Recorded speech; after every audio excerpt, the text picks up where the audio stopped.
guys. I'm going to talk to you today about praise. And I'm going to start with a quote by Alfie Kohn, kind of paraphrasing him here.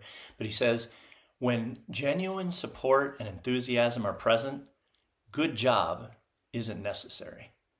When they're absent, it's not going to help. So a lot of people ask me, should I say good job? Should I not? Should I praise my kids? Should I not? And as in all things, it really depends on the context. And it's important that we understand some things about human beings and especially how human beings grow and develop when kind of deciding whether or not to do these things. So the first thing to point out is that there's been a more recent cultural notion that we need to build our children's self-esteem, that we need to constantly puff them up with praise and positivity and not let them experience, too much difficulty and difficult emotions, because we got to keep everything on the positive side, right? It's important that they feel good about themselves. The old idea is a little different than this, and I think it's more accurate. The old idea is that human beings are born into this world with a sense of basic trust in reality and a sense of inherent value. If you look at a baby in its relaxed state when its needs are met, and that is an important part, we do need to meet their needs, they're relaxed. They trust reality. They expect things to generally go well. They know that something has created them and is supporting them, and that things are unfolding as they should. This is all implicit understanding, of course, not explicit. Similarly, they have a sense of inherent value. Just like all of God's creatures, plants and animals, they're just relaxed as themselves. There's no question of whether or not they are valuable or not.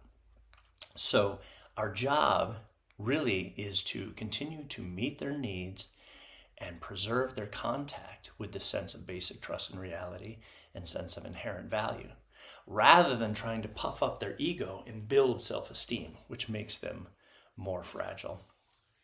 So when we do this, what happens is they relax. They relax as they are. They relax with the ups and downs of life. We give them space to enjoy their own achievements and accomplishments. It gives them a growth mindset, knowing that they're going to bump up against reality and things are going to work sometimes and not work at other times, but they are going to feel themselves as a process that is constantly learning and growing and getting better. And they trust in this process. So the question is, should we never say good job? Is that something that's just off limits because of this? And not really. If you provide unconditional love and support for your child, then you can add to that accurate feedback. What works and what doesn't work, right?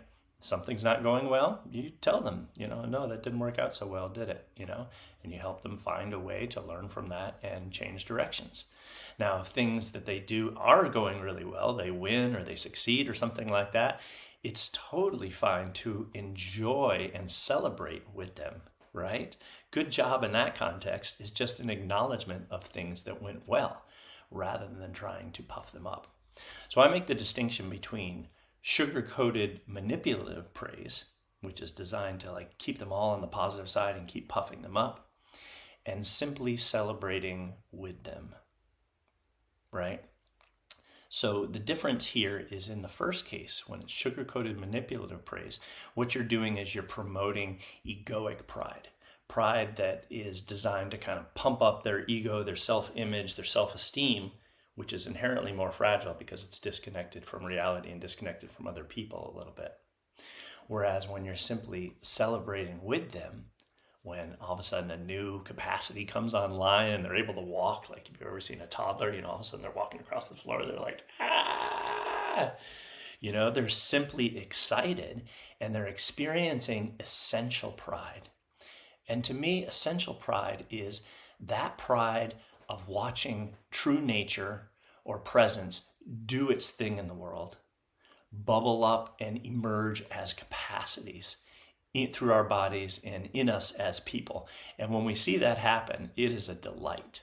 And when we're experiencing essential pride, either looking at our child when they're doing something or when we're experiencing it ourselves after achieving something, it's more like, wow, true nature is amazing. It's celebrating the presence in action. So that's how I think about it. I'll leave you with one last set of tips. If you're going to praise, here are some specific things to do. If you're going to praise, first thing, make it sincere, right? Make sure you're actually feeling it, not pumping them up. Number 2, praise in private, right? Don't do it in front of a bunch of people, right? Don't do it for the crowd. Oh, look how amazing he is. That puts the attention away from the actual thing that's happening onto the image part of things. If you're going to praise effort and strategy more than them as great at something. And always praise very specifically, wow, you did that. That essay went really well. I like the way you used alliteration there, right? Or I really like that sentence structure. That way the specific feedback that you give them is applicable to the next time, to continuing to do it well. So those are my thoughts on praise. Check out Fiercely Loving Fathers. Fierce love.